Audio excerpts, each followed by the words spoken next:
it's Laura Eubanks of Design for Serenity with your succulent tip of the day and day 2 in Coronado.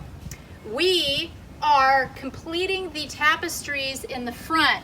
Remember in yesterday's video all that fugly Senecio, and that hot mess? Well, we are choosing plants that are going to be so colorful and bright. Here we have installed our foundation plants.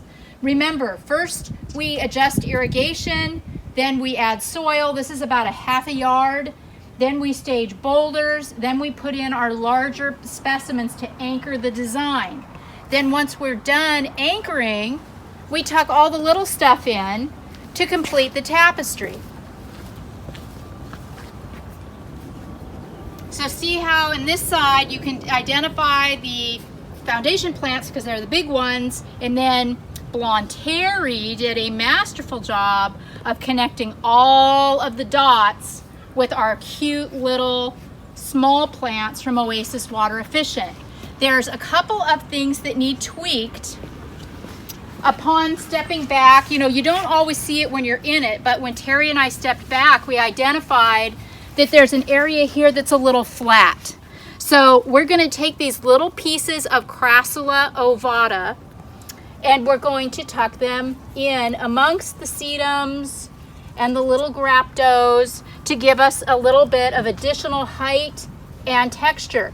You do not need to harden these cuttings off. They will root right into the soil in time.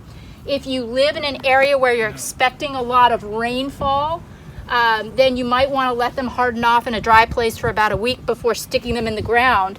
But these little cuttings will root in time. They'll stay small and cute for a while, but see how that just pops, makes this installation pop, and also causes you to have more movement. So taking things that are not rosettes, maybe jades are a really good choice, and just tucking them in amongst the rosettes can add that texture that you need.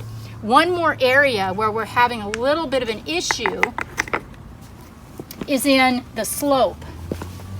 Right here, we mounded our soil, but once we come back in and we put in the rock, that rock is going to slide down onto the sidewalk. So the way to help offset that is to add a little retention by taking smaller rocks or rubble and staging them right up tight against your plants. And interesting and attractive, oops, that looks a little, well, yeah, we won't do that. Interesting and attractive and non-offensive patterns. So maybe we'll put this guy right here. And then when I come back and do my gravel, these little rocks will keep it in place and keep it from spilling down on the sidewalk. Look at this. That is full of soil, and Greg and the client have walked all the way around the block with this barrel of dirt. That is so cute. So we've got the bones in and the finish work done on this side of the front courtyard tapestry. If you are able to use larger, more mature specimens, you're going to have better results and you're going to have a happier outcome. Over here on this side, this area was bothering me. It was just a little flat and cheap looking with all the tiny stuff. So I threw in this aloe starfish, and look how that just set this off. So more big stuff, less little stuff. We had some irrigation repair work to do in the courtyard that took a bit of time, but we're starting to get the bones in. We've added a little soil, not a lot, because these are narrow beds and there's just not really a whole lot of room to work with. So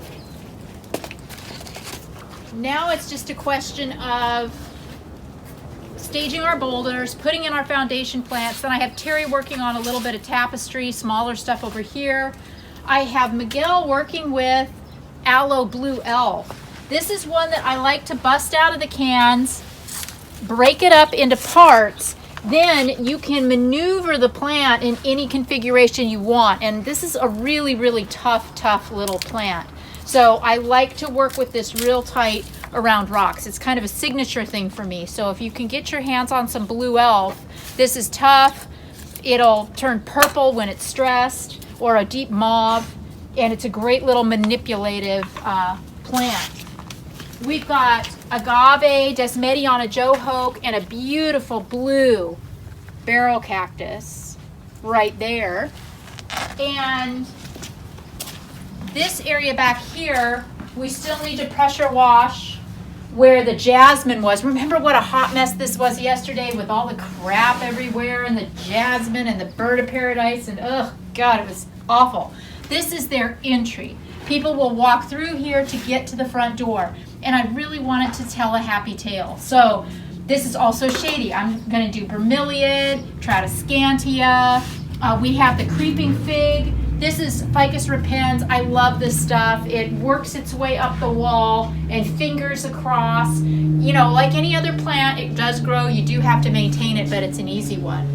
So we've got still got our work cut out for us, but we're making great progress. This has been Lori Eubanks reporting from Coronado, California on day 2, and your succulent tip of the day.